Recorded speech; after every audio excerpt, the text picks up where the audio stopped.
Good morning, everyone. Can you hear me? Great. Thanks, Nicole. So a group of us met this morning and sort of rehashed a lot of the issues that we had been hearing in all the various sessions yesterday. And you may have noticed that there's note takers in all your sessions. So this is where a lot of the commentary is coming from. We've been hearing from all of you and trying to distill it down into some themes. So Nicole just did a great job kind of summing it up for us. Thanks. So my name is Natalie Springle. I'm from the University of Maine Sea Grant Program. I'm based in Bar Harbor, Maine, in the heart of Acadia National Park.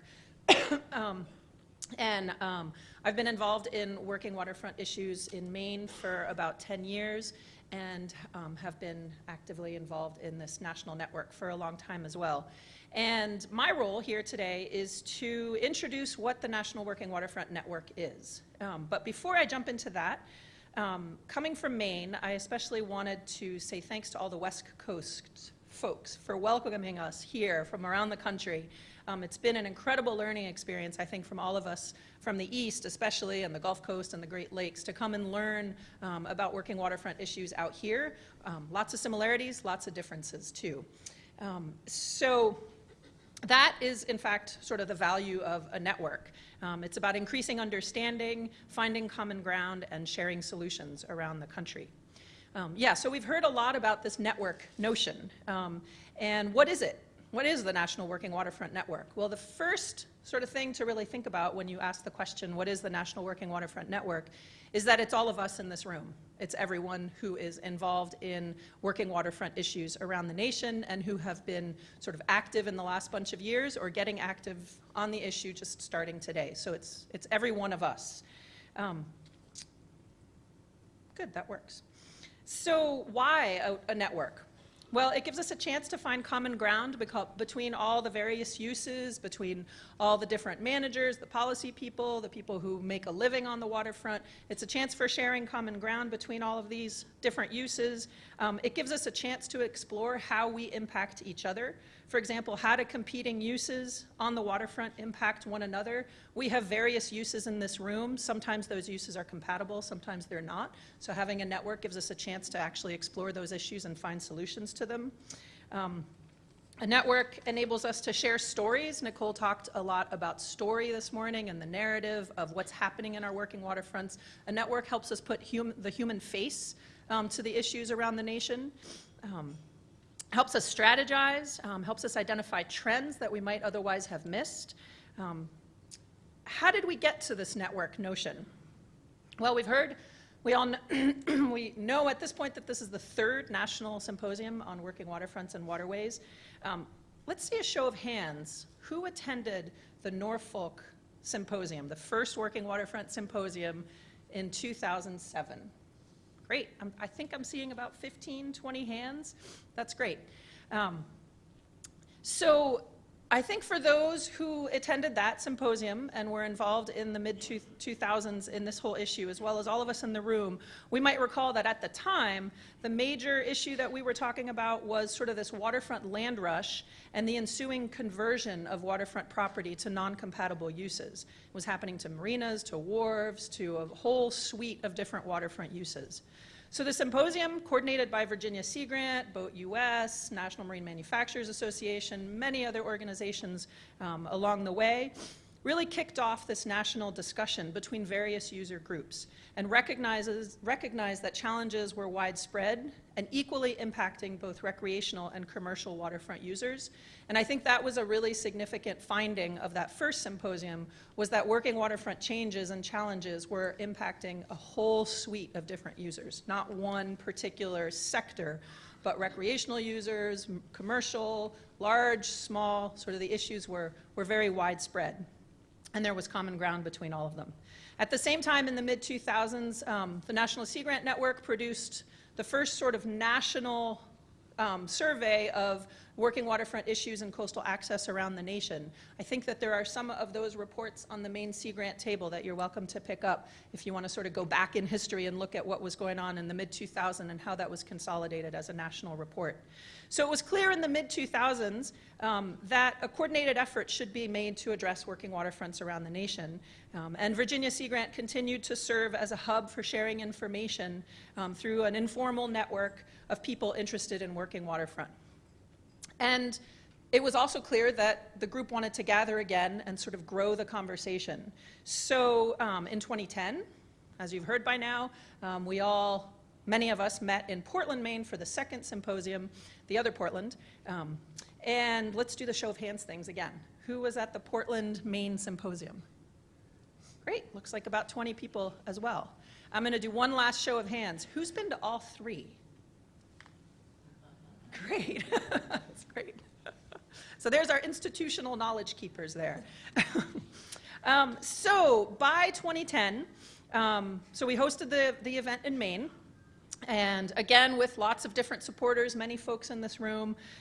And by then, it was clear that a tremendous amount of work around the nation had been done to protect working waterfronts. By then, we all knew there was a problem. We didn't sort of have to kind of figure out, well, what's the problem? We knew that there were problems and challenges around the country. And it was time to start sharing solutions, time to start sharing success stories. Because enough success stories were coming to the fore of how you can actually address some of these working waterfront challenges. At the Maine symposium, Shelley Pingree, who is a congresswoman from Maine, was then, still is today. She's the one in Congress who's introduced the Keep America's Waterfronts Working Act. She formally called on participants to formalize this network so that she and her colleagues on the Hill had somewhere to turn when they needed fodder to craft policy, and so that they could have support when it was needed, and to formalize all of this work that had been happening into one entity so that it would have more impact, both at the local level as well as on Capitol Hill. I think I keep forgetting my slides. So the National Working Waterfront Network was officially born. So the time had come to step it up. In the strategy session on the final morning of the Portland Symposium, much like we collectively will have a strategy session tomorrow morning to craft the future direction of the Working Waterfront Network, that first strategy session in Portland was all about identifying what are the priorities for this new sort of formalized network. And here are some of the priorities that were developed on that final morning. I'm not going to read them to you, but suffice it to say that the participants basically rose to the occasion, and a group of volunteers sort of emerged to kind of take it to the next level and to take these ideas and start distilling them into action. So the network has become about supporting local and regional efforts, recognizing that working waterfronts are unique and place-based, and we each work and reside in working waterfronts that are potentially vastly different from each other, but that there's common ground in some of the challenges that we face, and that the network is about working together to create synergistic solutions. It's about cross-fertilization and supporting what we all do in our various communities. And to quote somebody on the steering committee, it's about believing that conversion of working waterfront to non-compatible uses is not inevitable. It's about sharing tools and strategies to protect working waterfront. So there's a huge amount of expertise in this room, and we've all been learning from each other already for the last 24 hours. There's common experiences, there's varied approaches. The Working Waterfront Network is a forum. We are a forum for raising awareness of working waterfronts as a national issue, and identifying commonalities among our various regions and common issues of concern, and sharing success stories and tools. So for any sort of initiative to become effective, there needs to be some sort of a structure. So there is a steering committee, and now I'm going to do the stand-up thing. Anyone who is on the founding steering committee of the National Working Waterfront Network, just kind of stand up and raise your hand so people can start putting faces, including you guys here. So I think there's 18 of us, I believe. These are the people who, over the last few years, have done a whole lot of sort of conference calls and emails to kind of try to put form and function together to get the network moving forward. So the steering committee essentially kind of moves it all forward, as I said. There's a 5-member executive committee that leads the work of the steering committee and kind of the day-to-day functioning. And there are, just like any other sort of formalized function, there's a series of subcommittees. And there's the opportunity for anyone in this room who wants to become involved in any of this structure to do so. There's all sorts of processes. So we invite you all to become involved. These are the organizations that the founding steering committee currently represents. And the first major project of the network is what we're going to hear about this morning, other than planning symposiums, which have been a pretty substantial undertaking. But because we, as a network, had sort of started developing a more formalized structure to work together as a cohesive team, we were able to start responding to some of the needs and priorities that were identified in Portland and in Norfolk. And so one of the opportunities that emerged was a request for proposals from the Economic Development Agency to address some major working waterfront questions around the nation. And that's what we're going to hear about this morning. So because of this sort of without the network sort of formalized structure, we probably would not have been able to do this project that you're going to hear about in a few minutes. I'll let the panelists who are coming up kind of give you the nuts and bolts, but suffice it to say that the work that this panel is going to present to you was in direct response to the priorities that were identified in Portland in 2010. And so I'll let them tell you a little bit more about the research that they've done on the drivers of change and on the economic impacts of working waterfront around the nation, an effort to consolidate a lot of that data from around the country, kind of some groundbreaking work that hadn't been done yet, and creating a comprehensive clearinghouse of information and tools that you'll hear about, all of which, again, was identified by this body in 2010 and carried over from 2007. So I think I want to sort of wrap it up and start passing it on to the next folks, just with a couple of final comments. Don't know why that jumped. What remains the most important for the National Working Waterfront Network, for all of us, is to be nimble to the needs of the people who need access to the water to make a living, and to communities for whom the working waterfront is central to their economy and to their culture. So the network needs to be resilient to tackle the emerging issues. The primary concerns of 10 years ago might have been the displacement of traditional waterfront uses such as marinas, slips, piers, et cetera, by higher value residential and commercial uses and affiliated loss of maritime heritage. That was really hot 10 years ago. It's still an issue, but things are kind of changing too. In the wake of the recession, as the rush on waterfront land has maybe a little bit waned, other waterfront challenges are emerging. Nicole referred to a few of them. Sea level rise, increased coastal storm activity and storm surges. We heard about this stuff yesterday morning. Hurricane Sandy, these kinds of events. Shifting markets for waterfront industries. How will the widening of the Panama Canal affect working waterfronts? How about the opening of the Northwest Passage due to the melting polar ice caps? These are sort of some of the big global trends that we're seeing that are having a very direct impact in our own backyards. So we can't predict today what will be the topics at the next symposium. Can't really predict where the next symposium will be either, but that's a different topic. But we know that the conversations that we have at this symposium will drive the direction of this network and this network's priorities. The need for this national network was first identified in 2007. In 2010, the participants at that symposium formalized this network. So now in 2013, the network is a functioning entity. We're all here. We're all in this room. So the network is yours. Use it. Share examples, tools, and stories from all parts of the country. And we're going to hear about a simple way to do all that sharing online and in future symposiums. And we invite you to come participate in tomorrow's National Working Waterfront Strategy session and help set the course for our shared National Working Waterfront Network. And I think with that, I'm going to pass it on to Nick Battista, who is the Marine Program Director at the Island Institute in Maine, and he's going to set us up for the panel.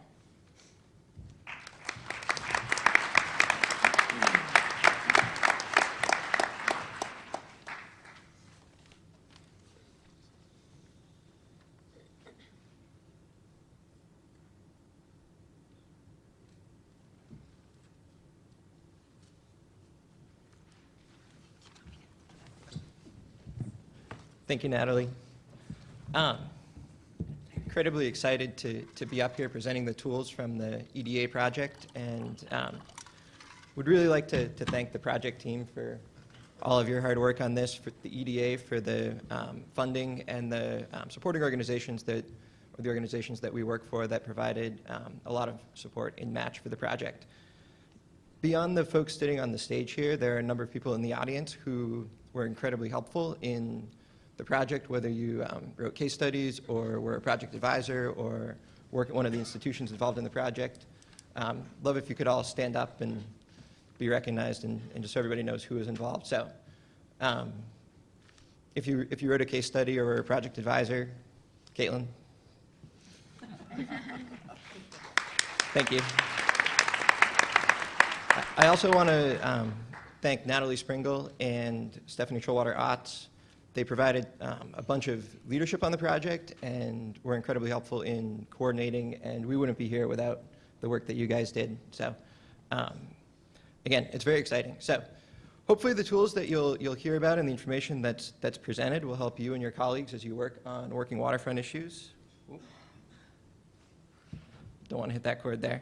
As you listen to the presentations today, think about how you can use the tools and the materials that we have developed here. Maybe the historic trends report places what's happening in your community in context of what's going on elsewhere in the country. The economic report might provide you some information at a pretty fine level that you can take and say this is how we fit into a larger regional context or in the context of our state. On the policy side of things, maybe you're struggling with what's the right definition of working waterfronts for your community. There's a whole bunch of information in the report on that. There's a large number of financing tools that have been collected, and it's a searchable database.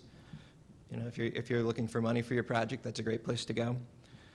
Finally, there's a bunch of case studies that show how these tools have been implemented and how these tools can be used.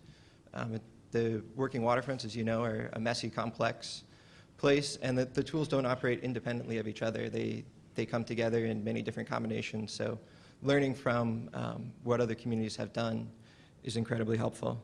This information is all presented on a website and more. There is this report here. This is the collected information. It's a series of PDFs. There's a bunch more information on the website that's not in here. You have the executive summary of the report on your table with key findings and recommendations, providing some ideas of where, after 18 months of digging in deep to working waterfront issues around the country, we think things should go. So with that, I encourage you to go and check out the website after this, read the executive summary, read the full report if you're interested, and turn it over to the project team. Just like to note that there's there's cards on the table for questions. Please write down your questions as we go, and we'll take them at the end if there's time. And I just asked the project team to introduce yourselves too. So thank you.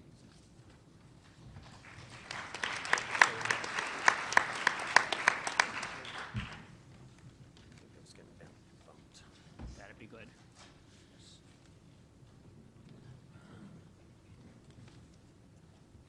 Now, where are we on this? Keep going. Ta-da. Thank you. Good morning, everybody. My name is Jack Wiggin. I'm the director of the Urban Harbors Institute at the University of Massachusetts in Boston. And the Urban Harbors Institute was responsible for one part of this project, which focused on industry status, trends, drivers of change, and that kind of thing. So in a sense, we were doing a lot of the background work for the project. I should say, too, that you're probably looking up here, and there's a whole pile of us up here, and you're going, how long are these people going to be talking? We're all committed to just a handful of minutes each, so we'll get through it. So what you're going to hear, I think, from each one of us is just sort of an overview of each of the elements or components of this project. And as Nick said, all of the material is available to you on the website, and that would be where you would go to get the details. Working on this project with me at UHI was Allison Novelli and Dan Helene, who are up front at this table. Dan has since then has migrated to the West Coast, so you're lucky to have him here now. Also, Kristen Udewick on my staff was also participating in it. We did several things for the project. The first was to research the history of working waterfronts going back to the beginning. We looked at the evolution of waterfront development and the uses that have changed over time, and those changes often have had to do with technological advances. We prepared a description and status of the industries and the activities that occupy working waterfronts. We reviewed the current and projected trends of waterfront industries. And the purpose, I think, again, of doing this is to provide a long view of this topic area in order for people who are engaged in working waterfront matters to build in their communities, based on this kind of material, an appreciation for what's going on those waterfronts today, because what's going on there today is a product of what has happened in the past. The next piece we worked on was historical overview, and I won't talk about that very much, but the native peoples of the country, of course, were the first users of the waterfronts, and there's ample evidence in the oral tradition and in archaeological evidence that they took great advantage of working waterfronts, whether it was the coastal oceans or rivers and so forth. They were occupying those areas. The country that we know today, the pattern of development we know today, really is a result of the European settlement of the United States, where the European countries came, settled on the East Coast, began to build up communities on the East Coast, which were really mercantile outposts for Europe. I mean, what was happening at that time was the Europeans were using the natural resources in the United States to be fed back into those countries, and in return there were goods exchanged with us. So the cities that we see on our coastal lines today are really a product of what happened a very long time ago. West Coast is a similar kind of situation, whereas it was the Spanish that were settling the West Coast, and oftentimes having to do with Spanish missionaries and so forth. In more recent years, it's trade with China that has made the port cities on the West Coast important. The Gulf, of course, it was the port for the heartland of the United States, where the products that were grown in the middle of the country reached other markets, also became very important for oil and gas exploration and production in later years. And we can't forget the rivers, the navigable rivers throughout the country either, because they've been an important part of the history of working waterfronts. Probably the most important piece that we worked on was the drivers of change. Why have these waterfronts evolved over time, both in history, in the present time, and in projections for what these changes will be in the future? We cataloged the drivers of change that we could identify. They fell into categories of demographics, economic, technological, regulatory, environmental, and then, as Natalie mentioned, climate change is going to probably become a big driver. Up on the slide should be a map of the population density of the United States. This was done from 2011 census estimates. We compiled data from the 2010 census based on the 444 coastal counties that contain these working waterfronts that we talked about, and The Economist identified those 444 counties and came up with just a little over 47% of the population in the United States live in those 444 counties. Now that's a smaller percentage than you'll often hear NOAA say, for example, but that's because of the selection of the counties that were used there. Nevertheless, it's a large percentage of the population of the United States. It's disproportionately large compared to the area of the country, both in terms of population, social importance, and economic importance. The percentage increase in coastal counties have always exceeded the growth in non-coastal counties and the country as a whole.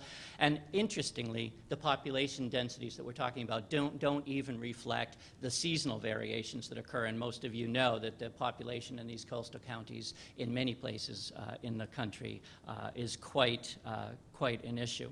The intense population density in these coastal counties, of course, leads to pressure for new kinds of development. And I think everybody's familiar with that. That's not news to anybody in this room.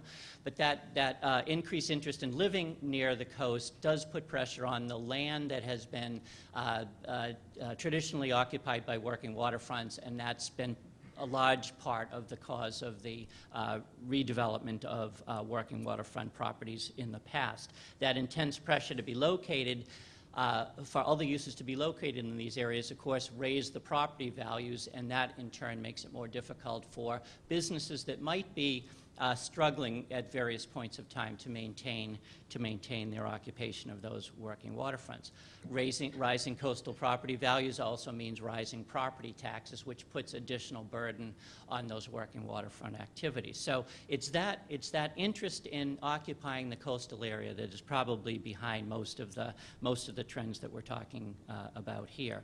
But there are other things. The cost of dredging, the cost of infrastructure for supporting water-dependent uses is very expensive. Much of the existing infrastructure was put in place a long time ago, and today's working waterfront activities oftentimes depend on that.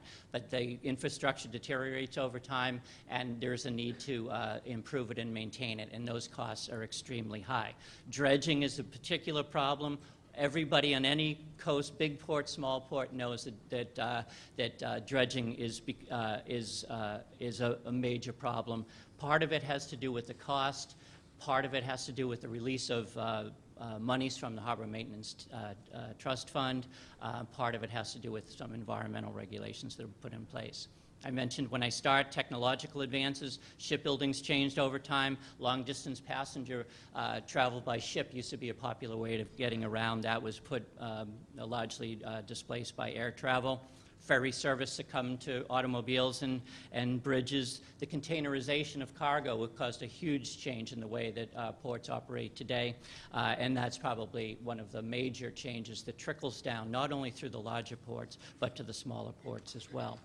I wanted to end by talking a little bit about environmental changes, but I'll end with climate change. Sea level rise, increasing intensity and frequency of storms cause a problem for coastal activities, but also the migration of species is going to change the way working waterfronts are used today from what we see today. So that'll probably be, the good upside of that might be that there'll be less intense pressure from alternative uses if government intervenes or if the marketplace intervenes. But on the other hand, working waterfronts are going to have to adapt to that change as well. And with that, I'll conclude. Thank you very much.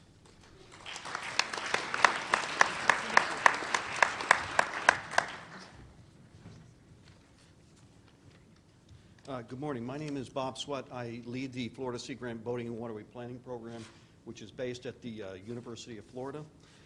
For this project, the status of the ocean-related economic activity in 2009 was evaluated for the 11 coastal regions you see here on this map, which comprise 444 coastal counties in 30 U.S. states, including the Great Lakes states. The analysis were conducted by Dr. Alan Hodges, who's the director for the Economic Impact Analysis Program at the University of Florida, and his colleagues. The National Ocean Economics Program at the Center for the Blue Economy at the Monterey Institute of International Studies in California was the primary source of the data that was used in the analyses. And this morning I'm just going to give a brief overview of some of the results, and as we've heard, the full results are available on the project website, the Clearinghouse. The U.S. ocean economy is defined as industries or activities that rely directly on the ocean or Great Lakes in counties that are adjacent to the coast or in coastal zones as defined by the U.S. Coastal Zone Management Act. Ocean-dependent economic data are available for 6 major industry groups and include the marine living resources sector and some of the activities of the sector. There are many more are portrayed here on this particular slide. The second major group is the marine transportation sector, which includes, many activities, and one of the major ones, as we just heard, was containerization or container shipping. The third is the ship and boat building and repair sector. The fourth is the offshore mineral sector. The fifth major one is the coastal and marine tourism sector. And the sixth, which I don't have a slide for today, is the marine construction sector. Nationally, the ocean-related economic activity in 2009 accounted for nearly 131,000 businesses with about 2.4 million full and part-time jobs, 84 billion in wages and benefits related to those jobs, $217 billion in gross domestic product, and that total amount accounts for about 3.4%, or accounted for in 2009, 3.4% of the total gross domestic product, and nearly 5% of total employment. When accounting for multiplier effects, or what we call the ripple effects, economic contributions of ocean-related activities amounted to about 6.8 million full and part-time jobs, $284 billion in wages and benefits, $645 billion in gross domestic product, and that's about 2.8 to 3.4 times the direct effects due to that first-round spending alone. So as that dollar circulates through the economy, generates more effects. Nationally, ocean economy wages in 2009 averaged around $35,000 per job, but obviously there are variations regionally. Note, for example, here in the Gulf of Mexico, while 9.9% of the national employment was in this particular region, we see that it accounted for 23.7% of the wages. So obviously we see that on average, the wages in this particular region are much higher than they are in other regions of the country, and this is primarily due to the offshore mineral extraction sector, oil and gas and so forth. Furthermore, we see that this region accounted for nearly 40% of the gross domestic product as well. Here in the Pacific Northwest, when we look at the relative distribution of employment, wages, and gross domestic product, we see it's relatively more balanced than, say, the Gulf of Mexico West. In addition to understanding the current status of the ocean economy, it's important for communities to have an idea of future prospects for their working waterfronts for planning purposes. To that end, the top 50 counties were identified that have the greatest predicted negative and positive growth, or change rather, in GDP of an ocean economy sector between now and 2020. The table here shows a subset of those 50 counties in which, given recent trends, all economic activity is expected to cease within specific ocean sectors by 2020. The GDP values in 2009 for the 50 counties range from $8,000 in Virginia here, Arlington County, to $25 million in the marine construction sector of Middlesex County, Massachusetts. And one thing that's important to note is that though the values seem relatively small in comparison to the overall economy, obviously they are highly significant for those community members who rely on the jobs and wages that they provide, many of which have been in these jobs over many generations, families and so forth. In terms of expected growth in ocean economy sectors is also an important consideration for adequate planning. For the top 50 counties, the GDP of county-level ocean sectors is expected to grow between 114% to 500% by 2020. Here we see two counties in the state of Washington, Mason County, where we're expected to see approximately 170% growth in the living resources sector, and hopefully I pronounced it correctly, Snohomish County, where approximately the same level of growth in their minerals sector. We also looked at several high-profile industries, including trends for the marine cargoes, shipping, between 1997 and 2020, in order to provide some insights of what to expect for the future. For example, we see here in the Pacific Northwest region again that over this particular period, there was about a 10% decrease in shipping from Oregon ports, whereas in Washington, nearly a 40% increase in marine cargo shipping that occurred. Commercial fishing is an economic activity traditionally associated with working waterfront communities, but its sustainability is threatened in many areas of the U.S., as we know.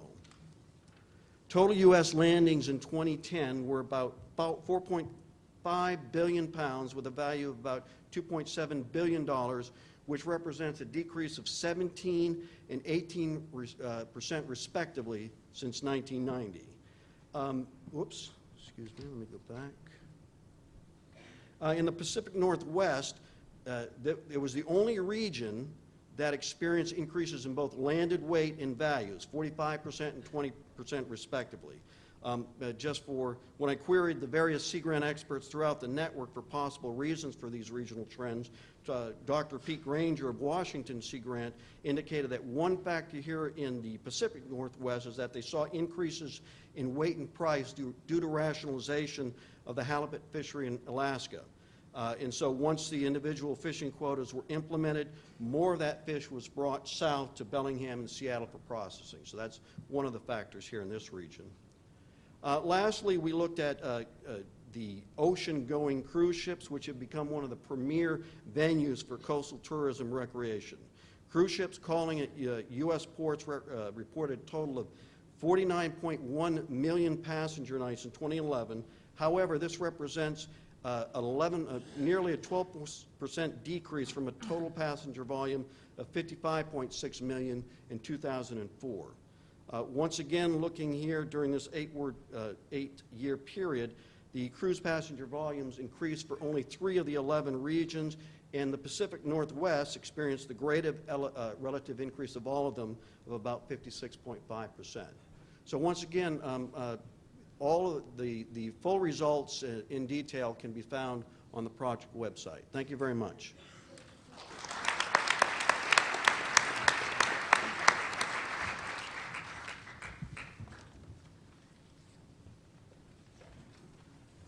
Hi, I'm Lisa Lawrence. I'm with Virginia Sea Grant and the Virginia Institute of Marine Science. I worked on the website, and I'm going to share that with you briefly. Let me get us set up here.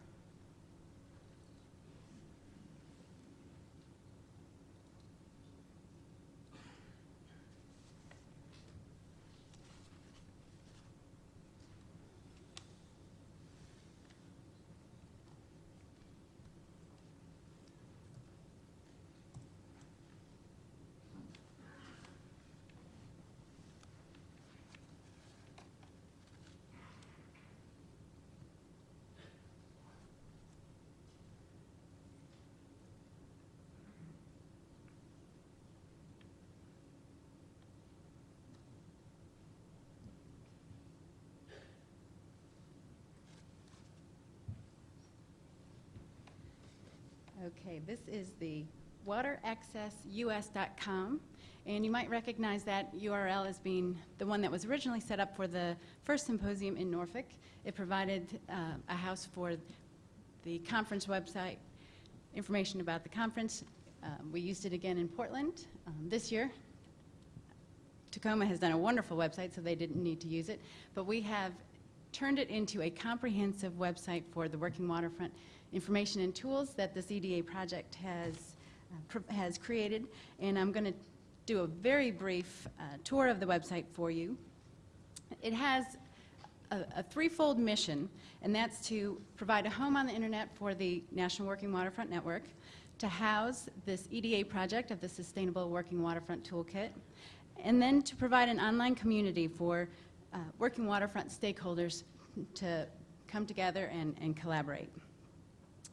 So the first part of the website, the first mission of the website, is the home of the National Working Waterfront Network. And the bulk of that information can be found on the main part of the website. So right here, and I apologize, but I'm going to have to, I'll use the cursor to indicate what part of the website I'm talking about. This is the who, what, why, and how of the network right here on the home page. If you want to stay connected to the network and join the email list, you can do so with this subscribe, unsubscribe box on the left-hand menu bar. And if you want to know more about the network, including the people that you saw introduced as the steering committee and the executive committee, our site tools About Us will take you,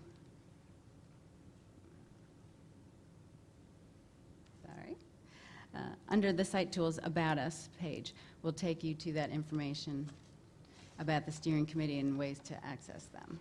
If at any point you want to return to the home page of the network website, you click on the logo, and that will always take you back to the home page. And I apologize, there seems to be some sort of tool with their browser that keeps popping up.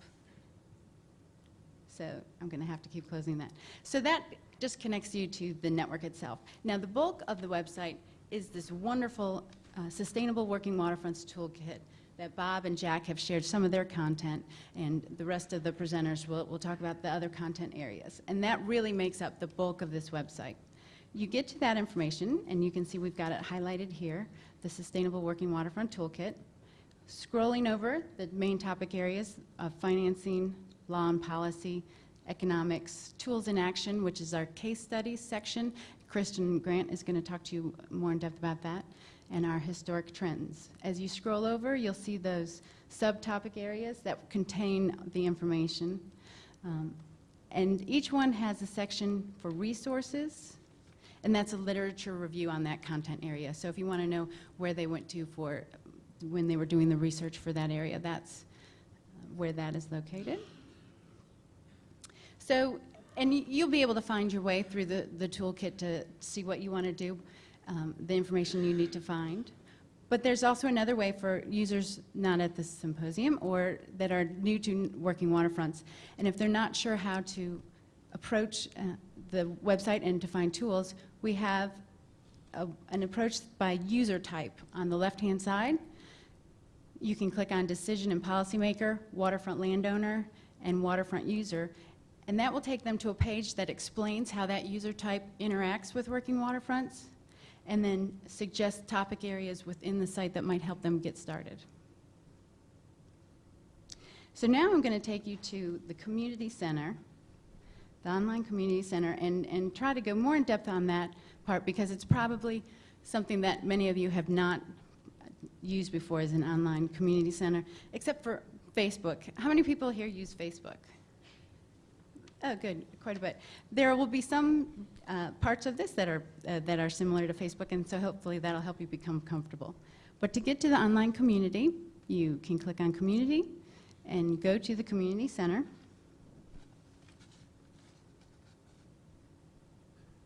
There we go. This is the front page, the main page that you get to is going to be very similar to your Facebook newsfeed page. It's going to show the latest activity. On the left-hand side here, it's going to show on the right the members. As you scroll down, you'll see blog posts, recent blog posts, photos, taking a minute to load, and upcoming events. So in order to interact with the Community Center, you must join and become a member. To do that, in the upper right-hand corner is where you can sign up. Now you can either sign up using your email address and creating a password, or you can do so with a Facebook or Google login. And I'm going to sign in so that we can see how to interact with the website.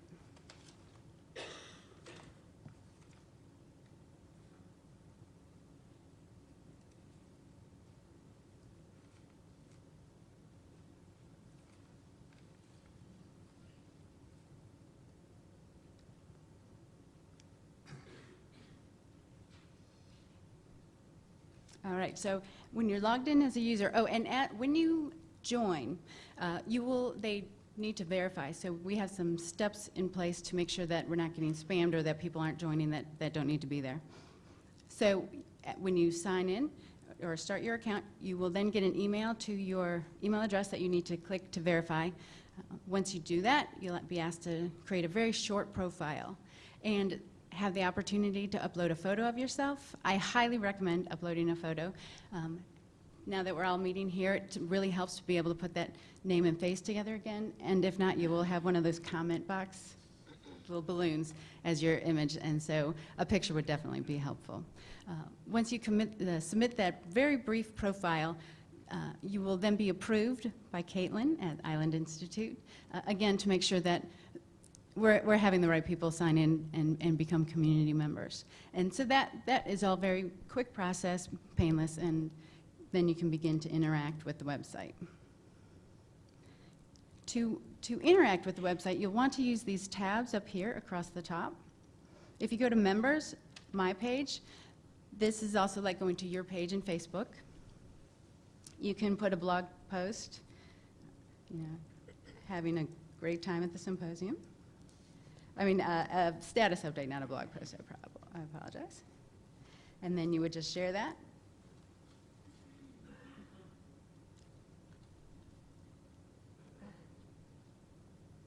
I'm not sure what all these windows that are popping up from the Internet Explorer browser, but we'll close those out.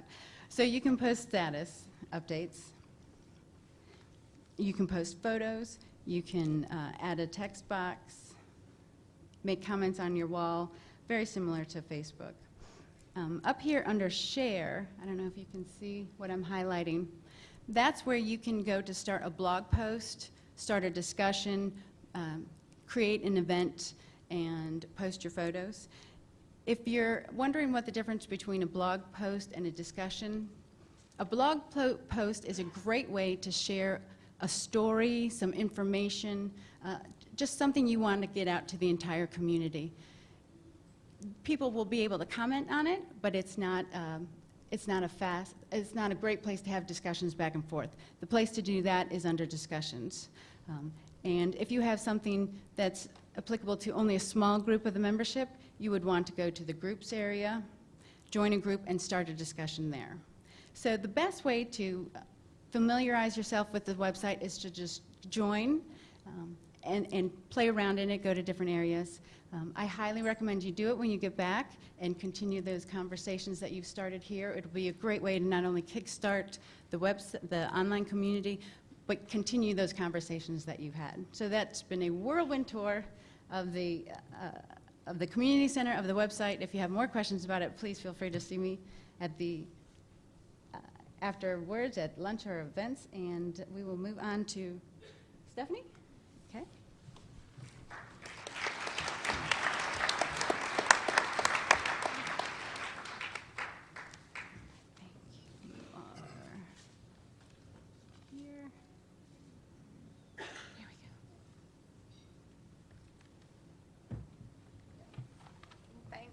My name is Stephanie Showalter Otts. I'm the director of the National Sea Grant Law Center. I'm based at the University of Mississippi, an hour south of Memphis, so I often in this group feel like Switzerland because I'm not really in a waterfront. I'm the neutral party between all of the, but we were responsible for the law and policy component of the toolkit. I want to thank Tara Bowling on my staff, who's a staff attorney that helped, and Tom Ankerson and his students at the University of Florida Conservation Clinic that also helped put together this section. So we really approach this. This is just a first step of trying to pull together some information about what we thought are the existing law and policy tools that communities have with respect to working waterfronts. Except for a few states, Maine and Florida, it's rare to actually have seen legislation or law that addresses working waterfronts, specifically using that language. But that doesn't mean that there hasn't been a lot of activity out there about working waterfront preservation and redevelopment. And so the group initially decided to focus on 6 tools that we thought are being used and could be of use in communities. So the website contains information on coastal management, on the public trust doctrine, land use planning, historic preservation, land conservation and acquisition, tax policy, and also there's some information about state sports legislation as well that I won't talk about much today. But so in those categories then, what we have right now on the website, the toolkit just provides a very, very brief introduction to each law and policy tool. There's links to community examples, either in the case studies that the team produced or to other communities that we knew about. links to websites and recommended readings for additional information. And then, as Lisa mentioned, there's also a literature review that actually looks at the law and policy academic journals with respect to working waterfronts. So just briefly, why we looked at each of these. So the Coastal Zone Management Act is in there because the federal law requires states to give priority consideration to coastal dependent uses when citing major facilities. And so there's a hook to look at on the state level. And in some states, because of the way the state coastal management programs operate on the local level, about how you're dealing with water dependent uses in the permitting programs. And so it's led by the states operating within the NOAA guidelines, and they do that by giving priority consideration for water dependent uses. The public trust doctrine, I think the public trust doctrine, except maybe in Massachusetts, I think Massachusetts is one of the only states that really looks at the public trust doctrine and how you can use that for water dependent uses and working waterfronts. But the public trust doctrine is a common law doctrine that all of the coastal states have that protects public access to certain resources for trust-related uses. So fishing, navigation, commerce. In some states like New Jersey, it's also recreation. So again, it's a state-level policy, and it can provide the foundation for management policies. Working waterfronts provide access to public trust resources, and they provide public access. And so the public trust doctrine can be used as a tool to help that. Land use planning is probably the one that everyone's familiar with. It's a huge part of how working waterfronts and water dependent uses are protected. It's a mechanism for guiding development. You have your comprehensive planning processes, your zoning ordinances. All of those provide mechanisms through which local governments can address and deal with whatever their working waterfront problems are. And so this is a huge area that we have just kind of touched the tip of the iceberg with for the website.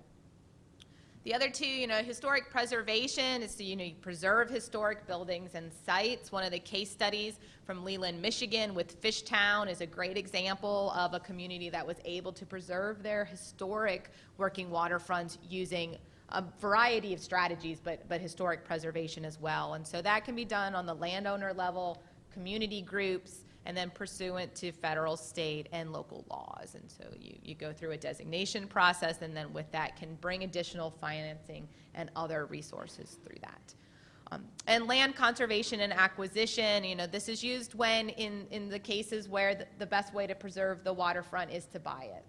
If for a state or a land trust to purchase it. So you can prevent future development and acquire access rights if you buy the property or buy the development rights. And so governments, again, land trusts are very active in this.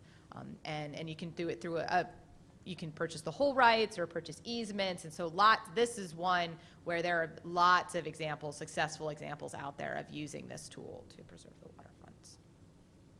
And finally, tax policy. And yesterday there were a couple of panels on tax policy. You can use tax policy in two ways. You can use it to raise revenue, to do what you want to do, to buy the property or to incentivize, or you can use it to incentivize the desired behavior. You can try to help landowners keep desired uses, try to provide a disincentive for desired uses. And it can be on every level. It can be federal, state, or local government tax policy, and through credits, incentives, and dedicated revenues. Okay, so that was very fast through that. And so one of the pieces of the law and policy that we did is, how do we engage lawyers, practicing lawyers in this initiative? And that's kind of been my role as director of the National Sea Grant Law Center to bring that through there. And one is in-depth analysis of these issues. And so as part of the Toolkit project, we produced 3 reports that looked at particular issues more in depth. And so Tara Bowling and my office, we looked at working waterfronts in the Coastal Zone Management Act, specifically defining water-dependent uses. How do states currently define water-dependent uses? We did an inventory of existing state definitions. So in the report that you can find on the website, we have a spreadsheet that inventories the 30 coastal states, and their definitions, and the different categories. And so some states have water dependent, they also have water related, and they use different terminology to get at those different categories. And so that information there, that's a first step of just inventorying what we have. We didn't have time to get to the next logical step, which are they working? Are those definitions working?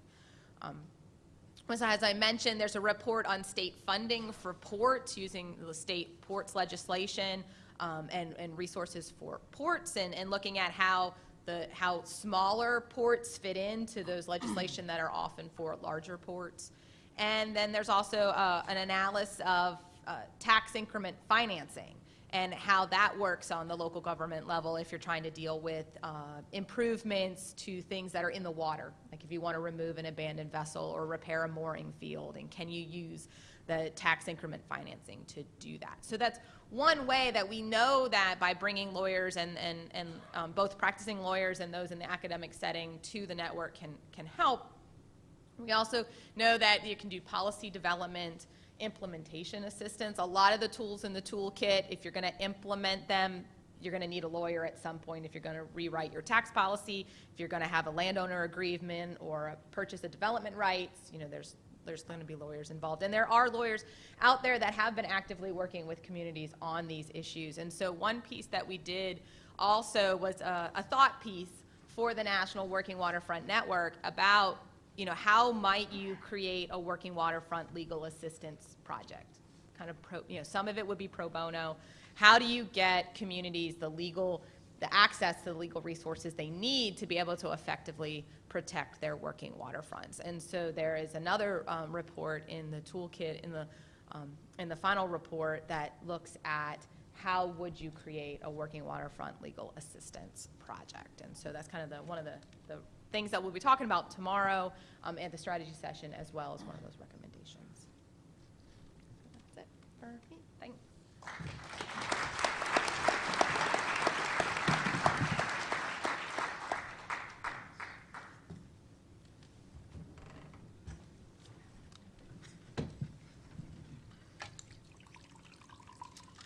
Good morning.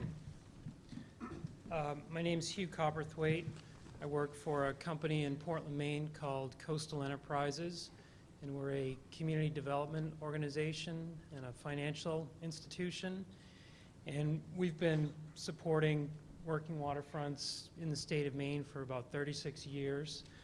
So to look at financing tools across the nation was a good fit for us to see what else is out there.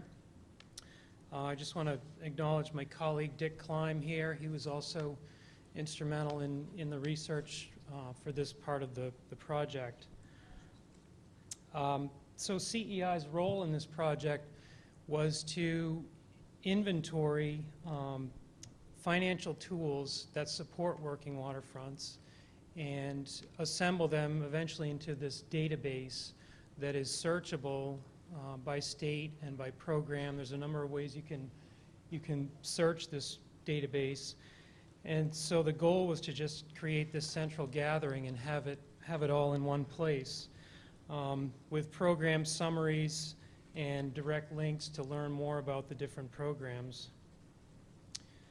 So the way the information is, the way we tackled it, I guess, if you will, is looking at it at the state level, at the federal level, trade associations, and also foundations or philanthropic support. And then the different categories of the actual tools themselves would be grants, loans, loan guarantees, dedicated revenue, and tax incentives. So we did this, and we did it for all 30 coastal states. Just want to say a little word about our methodology. We primarily started by just internet research, working waterfront, see what pops up. And that led us to studies and, examples of what some of the other states have been doing. And just by reading, these studies, you could then trace it back to the funding sources. So that was sort of the first cut at how we approach this. And after we reviewed these studies and looked at the different programs, we and felt that we had sort of exhausted our search or our capacity on the internet, we then reached out to folks who worked in the different states and federal agencies and said, you know, here's our list. Does this look complete? Is there anything that shouldn't be here, or what's missing? So it was a sort of informal peer review, if you will, for this database. And inevitably, I'm sure we've missed some things, so my hope is that in the end there can be a way to keep this database updated so people can add to it or make corrections or remove programs that are no longer in use. So I'm just going to show a couple of screenshots of the website. I'm not going to test drive it, but so this is the section where the financing piece is located. It gives you a little bit of information about what I just said about our methodology and how we went about this. And then jumping right into the different ways to search the website. This slide is cropped, but there's basically 4 different drop-down windows you can use. You can only use one at a time, so you can't, you know, build queries within this database. But it's, you know, there's different ways you can approach your search. The first way is simply by state, so just selecting your state and then hit go and see what happens. Or you can select a region of the coast, so Northeast, Mid-Atlantic, Southeast, Great Lakes. You can see by region if that's really what you want to research.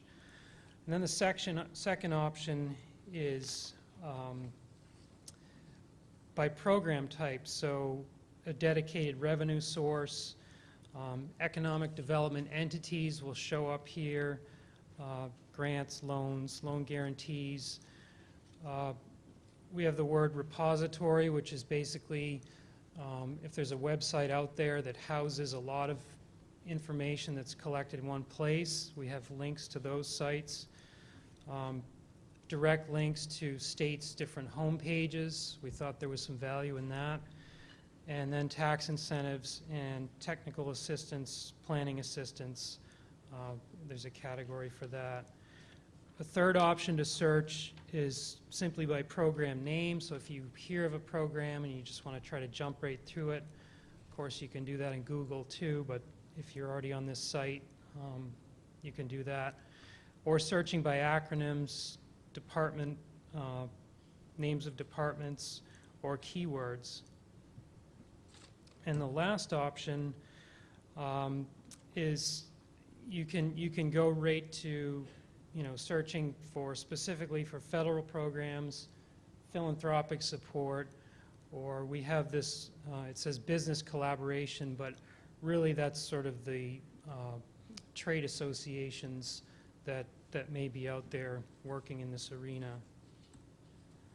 So just as one example, if you, you know, if you search by state, in this example, I just selected Massachusetts.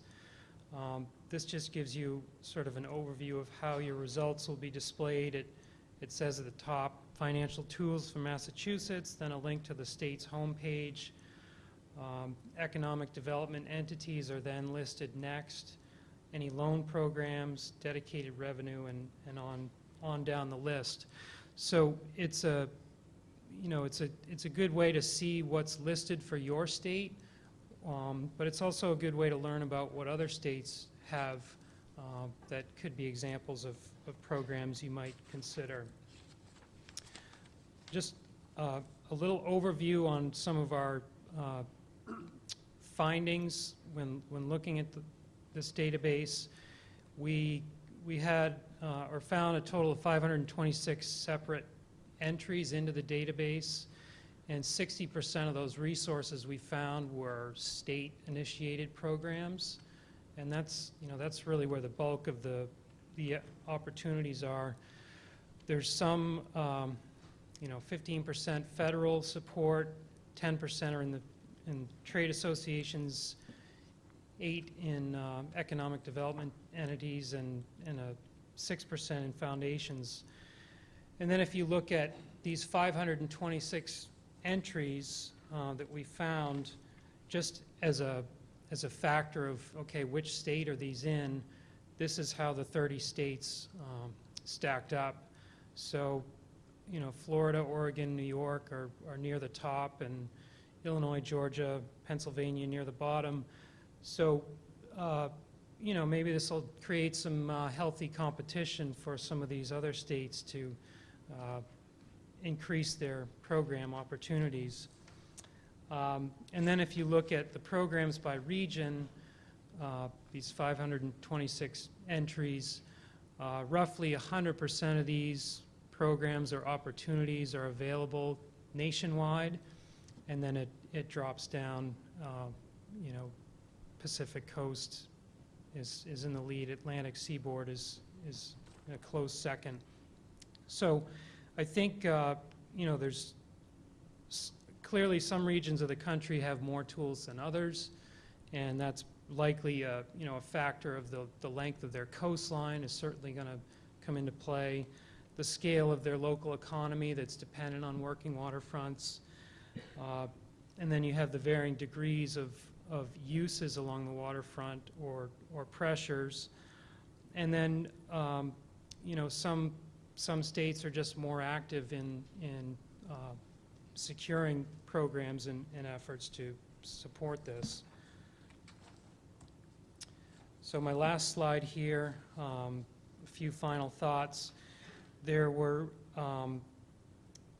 you know, the title of this slide, maybe it's a little harsh, I don't want to pick on anyone, but we didn't find a lot of federal programs, economic development entities, or philanthropic, you know, trade associations that have, you know, grant programs that are specifically for working waterfront projects.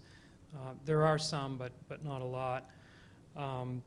And the accessibility of the federal programs that do exist are not, they're often not directly targeting working waterfronts or infrastructure. And, you know, working waterfronts are an allowable use under these programs, but they're not directly targeted. So, you know, perhaps there's some room for the federal government to help us a little more in this area, or at least help us focus a little more in a deliberate way. And the same with the philanthropic community. I think we found 24 organizations that, you know, specifically say working waterfront is a priority, or it's a theme that they work on. And I think more alliances with these trade associations could be beneficial when we're talking at the federal level of more support for working waterfronts. So I guess I just want to thank the EDA for funding this project and letting us keep this on the radar and do this research, and hopefully we can continue. Thanks.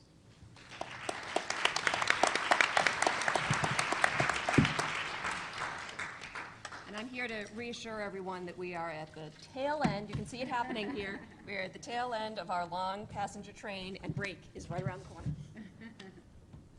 So I'm Kristen Grant with Maine Sea Grant, University of Maine Cooperative Extension. Really thrilled to be here with you all today. I'm talking about the, let's see if I can get us there, Tools in Action section of the website, which has been referred to a couple times now as the place where you're going to find the case studies. And before we launch into sort of a very brief introduction to just a couple of them that Steve Atkinson is here from Tacoma to help me cover, I just wanted to thank the awesome group of people that have worked on the case studies, and is really the reason that we have such a bulk of case studies to offer. So I wanted to thank the developers of the case studies, who are, and other than myself, were Tom Ankerson, Mark Breederland, Liz Durfee, Natalie Springle, Suzanne DeStoik, Bob Swett, Kenneth Walker, Jack Wiggin, and we also had advisors including Louis Lawrence, Lisa Lawrence, Jody Thompson, and Caitlin Cleaver. So thank you to all of them. They're the reason that we have the awesome case studies that we do. So you may be asking yourself, why case studies? Or you may not. It seems pretty obvious. We should probably have some case studies. So that's the focus that we used for this section of the website, primarily because across the country, there are models of case studies and of coastal stakeholders working cooperatively to resolve their working waterfront issues. So what we've done is to give all of you access to those. We've captured them in the growing collection of working waterfront case studies that are 21 and growing. And they've been developed to help all of us as members of the National Working Waterfront Network to learn from each other, to learn from our peers, and to gain access to information about what's worked, what hasn't across the country in terms of how the tools have been applied in real-world situations. And as those case studies evolved, we are relating the projects to tools, as you can see, the tools that have evolved on the website. And as we worked through them, we could see that there were themes around particular case studies that seemed to be emerging into best practices. So the relationship that I'm going to pull together for us is just touch on a couple of what we found to be best practices and a couple of case studies to highlight those. So I'm going to talk just very briefly about one of the case studies being the, this is the introduction to the website, actually, and introduce Trinidad Harbor, California, as one of the case studies that was really outstanding. And the tool that Trinidad Harbor is representing is community engagement. And the draft best practice that we're accrediting Trinidad with at this point is building partnerships across sectors to strengthen the links between thriving working waterfronts and thriving communities. So Trinidad Harbor, if you're not familiar with it, and probably most people in this immediate area are, is on the north coast of California. And it's a commercial and recreational fishing center that was very critical to the local economy. And it was centered around a pier that was built in 1946, which was absolutely critical infrastructure for the salmon and recreational boating industry there. And it fell into disrepair, and also that there were economic downturns with those fisheries. So and in addition to the pier and the reliance on the pier and the fishing industry in the local community, there are also amazing kelp beds in the bay, which ultimately meant that the bay itself was designated as an area of special biological significance and a critical coastal area, meaning that the bay was subject to very high water quality standards, and that ultimately the runoff that came from that aged pier was qualified as a hazardous discharge into those critical areas. So what that meant was that ultimately the pier needed to be constructed, but at an exorbitant cost because of the need to meet these high water quality standards. So the goal in that project was to reconstruct the pier to improve water quality and improve the local economy and the other social impacts to that community from the improvements to the pier. So the accomplishments in Trinidad include building partnerships that include both environmental and economic issues jointly. And by having taken that approach, they were able to build broad community support across the owners of the project, of the pier itself, which was the Trinidad Rancheria, the City of Trinidad, Trinidad Bay Watershed Council, a major timber industry landholder, the fishing industry, and the community. And by bringing all those partners to the table to work collaboratively together, they were able to have tremendous fundraising successes. As I said, the cost of this project was massive. And that there was public and private partnerships that came together with private organizations, businesses, local and state and federal government to share costs and secure funding. And ultimately, it resulted in the spring of 2012 in the opening of a new low to no discharge pier. So they had awesome success there. Really excellent project to feature.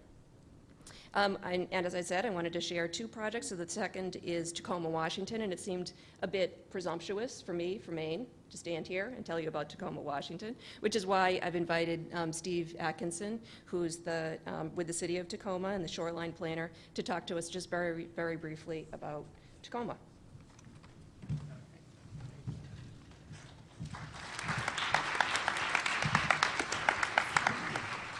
Great. We're doing a little tag team up here today. I'm Stephen Atkinson. I'm a shoreline planner with the City of Tacoma. Very pleased to be here today. And many of you have probably heard at this point a little bit about the Theophos Waterway. And today it's really our downtown waterfront. But it was also, once upon a time, really the center and the heart of industrial activity in the City of Tacoma. And as some of you know, the Transcontinental Railroad ended in Tacoma. The terminus was on the Theophos Waterway. And if you were at the banquet last night at the seaport, then you probably know that the seaport was once part of a mile-long mill building on the Theophos Waterway. And you probably got a chance to see some of the historic structures on the Foss Waterway. In my mind, the Foss Waterway really represents two things. One, it's our grand experiment in mixed use and kind of defining for our community what mixed use means. Often when we say mixed use, people think of a single structure, often presume that means residential and office or residential and commercial. We're really trying to work towards a definition that I think is very inclusive of what a mixed use community can be on the waterway. The west side of the waterway abuts downtown, has a much more of a downtown development pattern. The east side of the waterway abuts really the heart of today, our port industrial tide flats, and has a land use pattern that is really more reminiscent of that legacy of industrial activity. The Theophos Waterway was also, I think, an incubator, and I think this is getting towards the best practice that I wanted to highlight.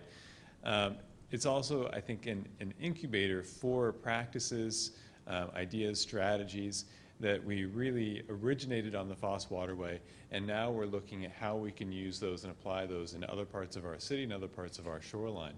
And so as many of you know, in the 1990s, really the city had been planning for 20 or 30 years to redevelop, reclaim the Foss Waterway as a real significant community asset.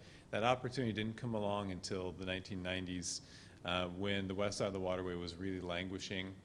Industry had left the west side and relocated to the tide flats. And the city took on the direct role of acquiring 26 acres of property on the west side and then assuming the responsibility to perform the Superfund cleanup that was necessary in the waterway. And as part of that, I think one of the practices that we originated was to negotiate with EPA and all the different partnering agencies once the waterway was clean to do a site-by-site cleanup of the upland parcels. And that really enabled us to start to assemble those properties into 12 development sites, to perform the cleanup on an individual basis, and then get those properties back into use and private activity, and to start to bring the public down to the waterfront. Some of the other strategies that we've utilized that we're now looking at applying to the other parts of our city and our shoreline, really comprehensive public access planning. And rather than a really strict site-by-site public access requirement or public access approach that for our private partners creates a lot of uncertainty in their permitting process. So we're trying to provide as much certainty as we can and predictability through comprehensive public access planning. Second, through the use of design guidelines so that we can provide more proactive guidance. Typically in our permitting processes in the past, someone comes to us and we say, you show us and you tell us how you're going to meet all of our objectives. And so what we're developing now are design guideline tools that we can provide to permit applicants to say, okay, here's how we think you can balance environmental restoration, our environmental goals, surface water, a mediation of public and private spaces where public access is located, and here's how you can protect your businesses through safe and secure public access. So all of those practices really started for us on the Foss Waterway. And now we're looking at saying, okay, it's been really effective, we can improve that, and now we can start to think about how we can use that elsewhere. And so, again, it's been a real incubator, I think, for us, and a learning experience. And I think our final, thing that I would share that I think is a tool that we have to use and that I think this forum is really important for is that self-reflection, continuous learning is also a very important part of this toolkit. Not becoming path-dependent, locked into only one way forward, but periodically evaluating what we're doing, why we're doing it, how we're doing it, and whether it's still the right way to proceed. And I think the Foss is also an example of how we've had to make changes over time in how we're working to ensure that we can create a mixed-use waterfront that is both inclusive of the kinds of residential living experiences and also the industrial activities, water-dependent activities, and public access that we really desire. So thank you very much.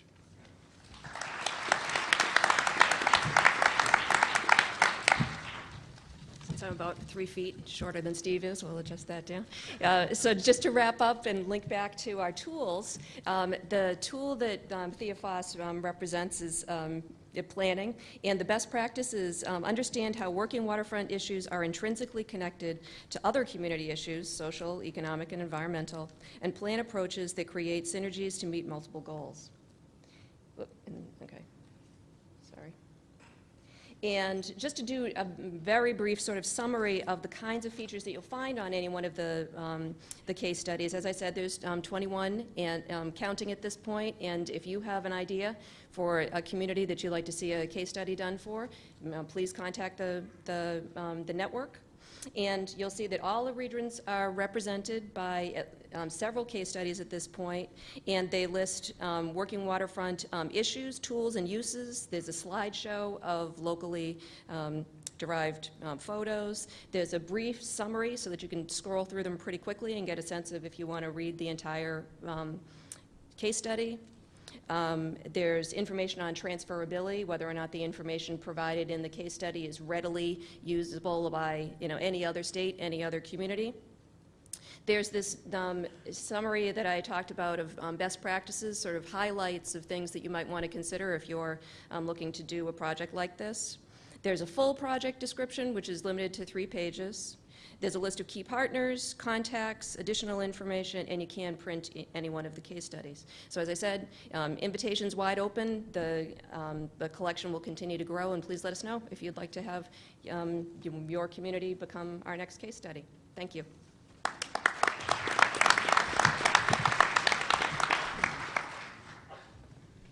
Get me again. I got the task of kind of wrapping everything up. I'm pretty sure my slides aren't going to work. Yeah, because I messed with the color. So, but so the question was for the project team and the members of the steering committee and the network were, okay, we've done all of this work. We pulled all of this information together. So where do we go from here? And so on the table, the executive summary includes the key findings and recommendations from the project team.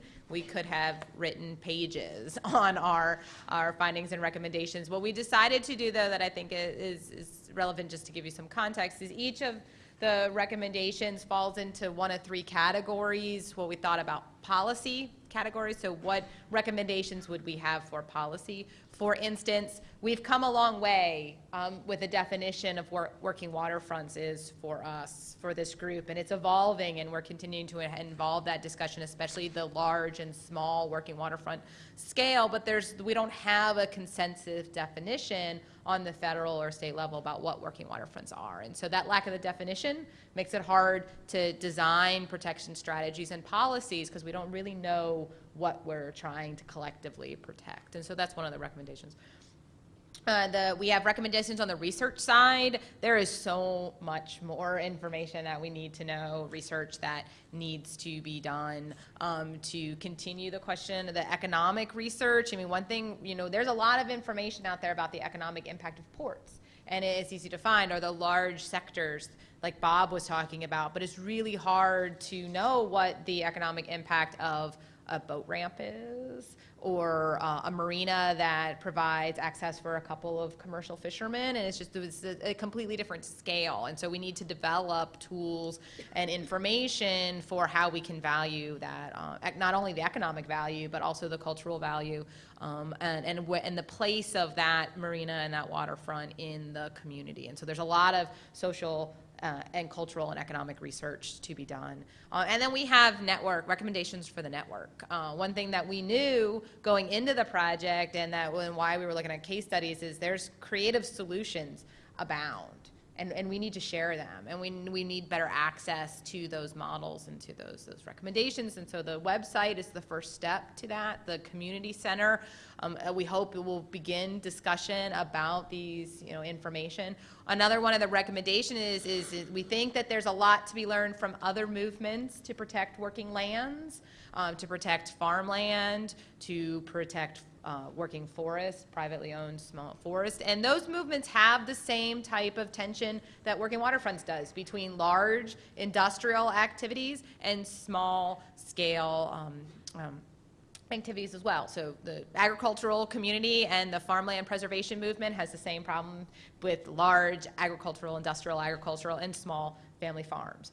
And so I think that we think that there's a lot to be learned by looking at working with those groups, looking to their movement, see what they do, conservation easements, those type of activities. And so we encourage you to read through the executive summary, read through our findings and recommendations, start thinking about it, and we really hope that you'll join us tomorrow morning to talk more about those recommendations and what some strategies might be as the network moves forward.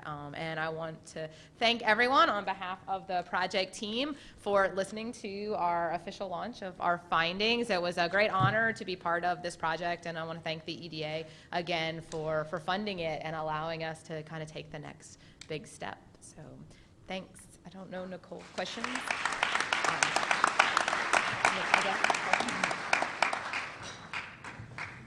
So that's the project. There are cards with the URL for the website. They're available on the National Working Waterfront Network table out by the registration booth. Now would be a good time to write down your questions if you haven't already written them. I think we have a few minutes, and I think the panel would be happy to answer questions about the project, about the website, about the tools. If you can send the questions up here.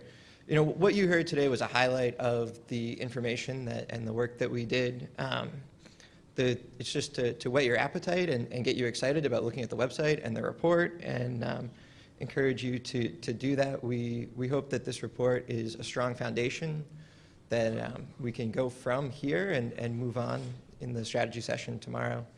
You know, we collected information about what we currently know, and more importantly, where the gaps are, what we need to know. And as the questions are coming up, just wanted to ask the panel a quick question about data gaps. And, you know, Stephanie, Hugh, you both touched on the lack of dedicated programs for working waterfronts, either in policy tools or financing tools. Jack, I think that the historic trends, and Bob, and the economic data, we also see that lack of a collected information as a whole. Do you guys want to comment briefly on that while we get questions? And thank you, Nick. Nick was referring to one of the experiences we had in trying to pull together the importance of working waterfronts was that they vary greatly in size, as you're all well familiar with. And the larger ports, the Port Authority types of ports, the public ports, and so forth, have very good information on the economic impact of what's going on in those ports. So it's very easy to compile information on that scale of port.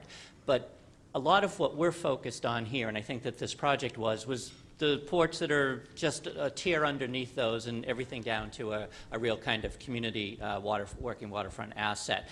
And that's very much more difficult, as Stephanie was saying at the end, to be able to pull that information together. And so I think in one sense, you could do it on a state basis or you can do it on a community basis, but to try to pull together that information to make it meaningful on a larger scale than that proved to be quite difficult. So we'll be happy to hear people's input on that question.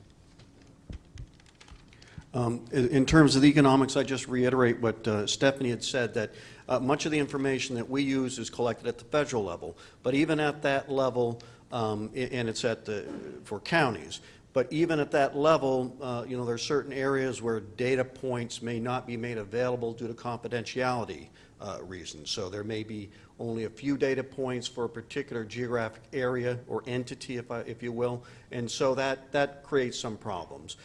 So as Jack alluded to, we're trying to really get down to a much more local level, and so even at that level, collecting data is very difficult. So I'd say one of the things that we hope to be able to look at is can we take information and not have to spend a lot of money going out there collecting more information, but use what exists to be able to interpolate or extrapolate to the local level as well. So that's one tool that could become available.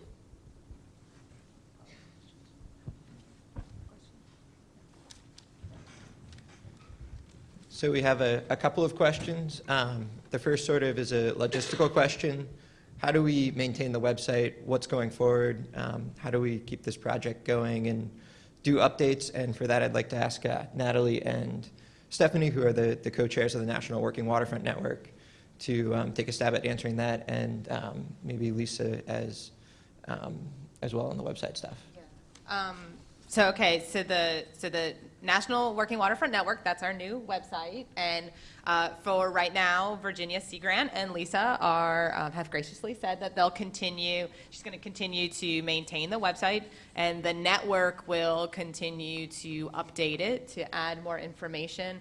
Like Kristen mentioned, we want to continue to grow the collection of case studies, and so, please contact us, and if you have an idea that you want to write about, we would include it on the website. Our hope is as well that if some of the recommendations with respect to research and information sharing are picked up by the network and by others, that information will begin to be incorporated into the website. So personally, I would.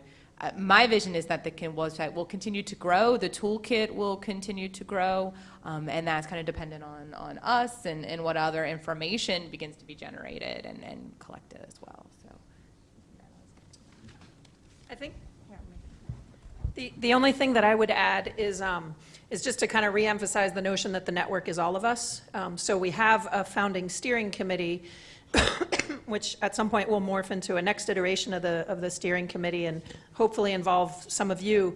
The reality check is that the National Working Waterfront Network does not have staff. So we're all staffed by our various organizations. And so we're hoping that the online social networking tool that Lisa presented is a great opportunity for all of us in the room and beyond to share information in a collaborative sort of way so that it doesn't sort of fall on one entity or staff person that doesn't exist. So we're hoping that that will really become a tool for all of us to continue to exchange and update collectively. Thank you. The next question is, why do we only focus on maintaining existing working waterfronts? Why not look at working waterfront expansion? The very short answer is this was an 18-month project. About $500,000, and we were starting from pretty much ground zero as far as collecting this information, and we did what we could with the time we had, and I think that it's a great question. I don't know if anybody else wants to talk about future working waterfront expansion or anything like that, but that's the short answer is time and money.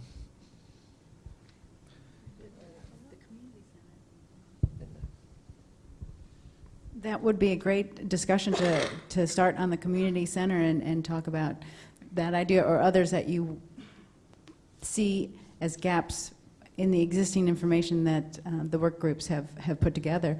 That's exactly what that online community center is for, to start those conversations and spin off new projects.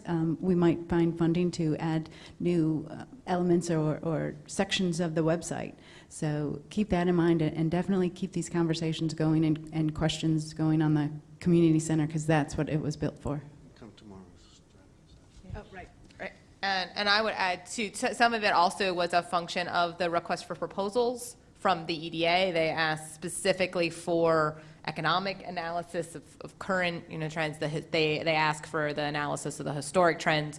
And so some of it was just a reflection of what the funders wanted. And then, like Nick said, certainly was a reflection of how much other than those things could we really do, and we really needed to kind of pick one to start with. And yeah, so join us. Yeah. Rick, you wanted to say something?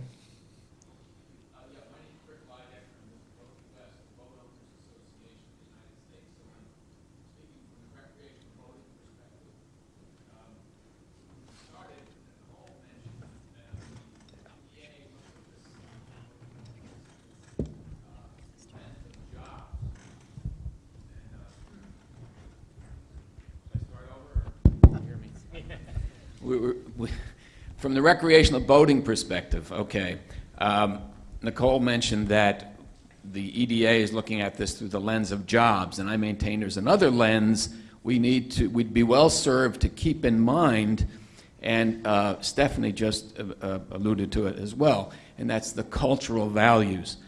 Very near and dear to our president's heart is something called the America's Great Outdoors Initiative, which is the concept of connecting the public to our outdoors, our natural resources, and I can't think of a better place to connect with nature than from a boat. I'm sure everybody in here would agree with that.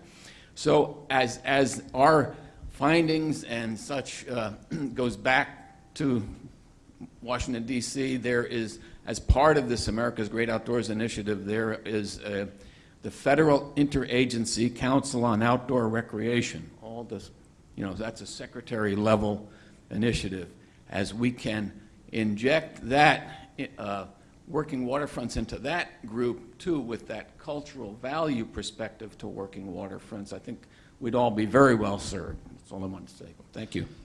Thanks, Rick. And I think that leads into the next question that we have, and that's basically how are we, as folks who care about working waterfronts and as the project team and the National Working Waterfront Network, how are we reaching out to other industry groups to get them involved? How are we reaching out to other entities that care about working waterfronts or potentially could care about working waterfronts?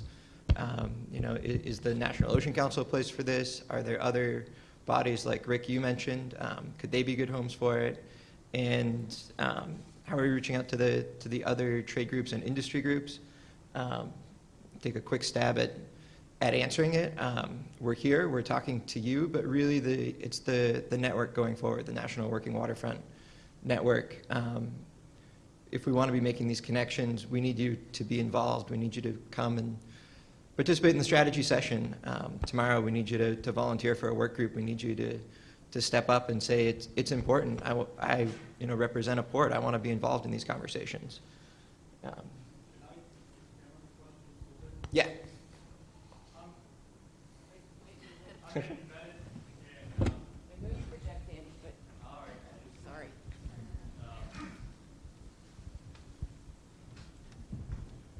I chaired or moderated the panel on shipyard economics yesterday, but the guys in the shipyards couldn't stick around for a day. They have other things. But they go to their trade shows, their conferences, where the shipyards get together, and the same thing with the fishermen. I don't know if there are any fishermen left in the room, but the people actually, there's a few. But I think, getting the people actually use the waterfront and are working on the working waterfront, and getting them engaged as groups. If there were a community section for shipbuilders on the website and you went to the shipbuilder conference and were able to talk about that, I can talk to a few of them. I don't go to all those conferences, but I don't know the websites. I'm thinking if the network, if there's a way to fund that and get that out and really draw them in at their conferences and talk to them where they are, getting the people working on the waterfront is really going to be critical to the success, and they could use the toolkit. Great. If there's any plans for that. I think that sounds like a great thing to talk about tomorrow. The last question that we have is from a commercial perspective. We talk about ports and shipyards, but should an industrial refinery complex be included in the working waterfront conversation? This gets at an issue of scale. It's something we've struggled with a lot on the project. I'm from a small town in coastal Maine. Our working waterfronts are, it's Richard Nelson up here in the front and his lobster boat. That's what we have for working waterfronts. It's not the huge cranes and things like we see out here in Tacoma. We recognize, and particularly through the previous symposiums and other conferences, that scale is an issue and that working waterfronts around the country look different. I think it is a great question. I know we've had a lot of discussion about the issue of scale and what do we mean when we talk about working waterfronts, and just wanted to open it up to the panel to see if anybody wanted to take a stab at adding to this.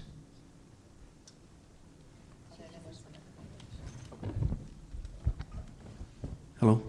I'll just say, from the economic perspective, we obviously had those 6 major industry groups, and industrial was part of that.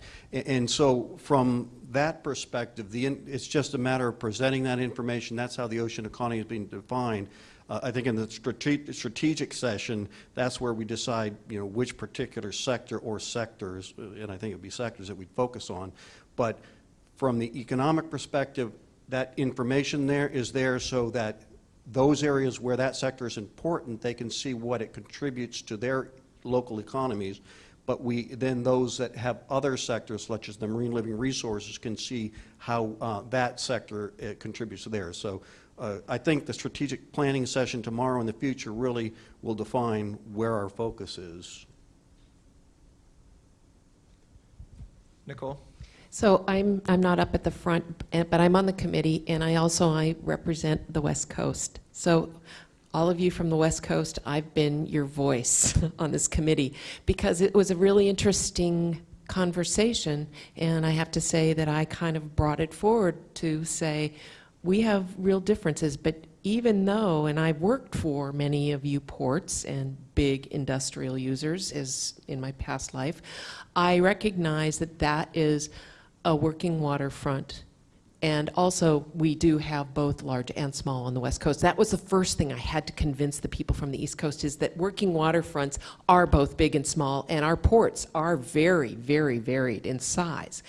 And the issues are very similar. So I'm from Seattle area, and right now, I'm going to bring up the elephant in the room, which is we're having some serious discussions about should you place a stadium for sports very near the waterfront and the port. And it has created a major conversation that's brought up this whole issue of the value of the working waterfront, the other economic development issues, and really quite an engagement process in our community. However, what I want to point out is that conversation and all the things that are going on, even though we're talking about a big, major container port and a major sports facility, it really isn't that much different from the conversation in Bar Harbor, Maine, about somebody purchasing a piece of waterfront property and wanting to convert it into a condominium or commercial redevelopment, and then the spin-off effect from that might or might not have implications on the lobster fishermen who have a dock adjacent to that and might potentially lose that property. So that's what I've had to convince everyone, is that it is a scaling issue, but I really see that we have this opportunity to share the conversations across the nation of what we're learning, whether it be large or small, because I think a lot of the ultimate tools are the same. Thanks, Nicole. In closing here, just wanted to say thank you to the project team. You guys were great and produced a lot of really good information. Looking out across the audience, did you know that working waterfronts contributed 3.4% to the GDP of the country? That's pretty amazing. And we're not collecting the information. We're not looking at working waterfronts as a holistic entity, as a discipline, as something that we talk about. It's something that we all touch on in our jobs, whether it's through fishing or a container port. Maybe we need to start looking at working waterfronts as a whole. So thank you to the project team.